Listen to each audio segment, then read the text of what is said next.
माझे नाव स्वरा सागर शिंदे. मी इयत्ता 4थी शिकते. माझ्या शाळेचे नाव जिल्हा परिषद पूर्व माध्यमिक शाळा वेणी गणेशपूर. मी आज तुमच्यासमोर कथा सांगणार आहे. माझ्या कथेचे नाव आहे 3 कोकरे. एक घनदाट जंगल होते. त्या जंगलात 3 कोकरे राहायची.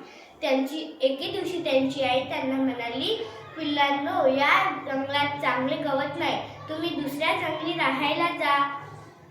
तिन्ही पिल्ले जाऊ लागले. पहिले पिल्लू गेले व एका दादाला म्हणाले, दादा मला गवत देता का? त्या दादाने त्याला गवत दिले व त्या कोकराने घर बांधले व मजेत राहू लागला. एके दिवशी लांडगा आला व त्या कोकराला म्हणाला, कोकरा दार उघड, मला आत येऊ दे. कोकरू म्हणाले, मी दार उघडणार नाही, तुला आत घेणार नाही.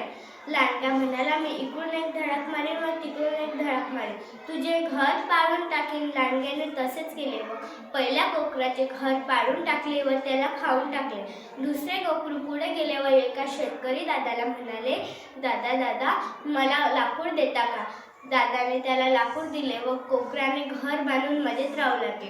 एके दिवशी लांडगा आला व त्या कोकराला म्हणाला, कोकरा दार उघड, मला आत येऊ दे. कोकरू म्हणाले, मी दार उघडणार नाही, तुला आत घेणार नाही.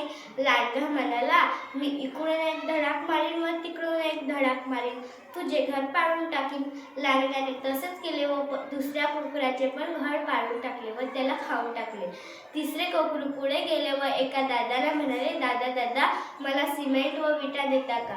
त्या दादाने सिमेंट व विटा दिल्या व त्या कोकराने घर बांधून मजेत राहू लागले. एके दिवशी लांडगा आला व त्या कोकराला म्हणाला, कोकरा दार उघड, मला आत येऊ दे. कोकरू म्हणाले, मी दार उघडणार नाही, तुला आत घेणार नाही. लांडगा म्हणाला, मी इकडून एक धडक मारीन व तिकडून एक धडक मारीन, तुझे घर पाडून टाकेन.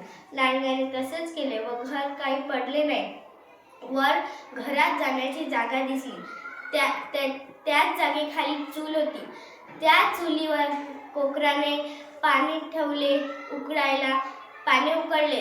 लांडग्याने तशीच उडी टाकली व तो त्या उकळलेल्या पाण्यात पडला व मरून गेला. या गोष्टीचे तात्पर्य, शक्तीपेक्षा युक्ती मोठी.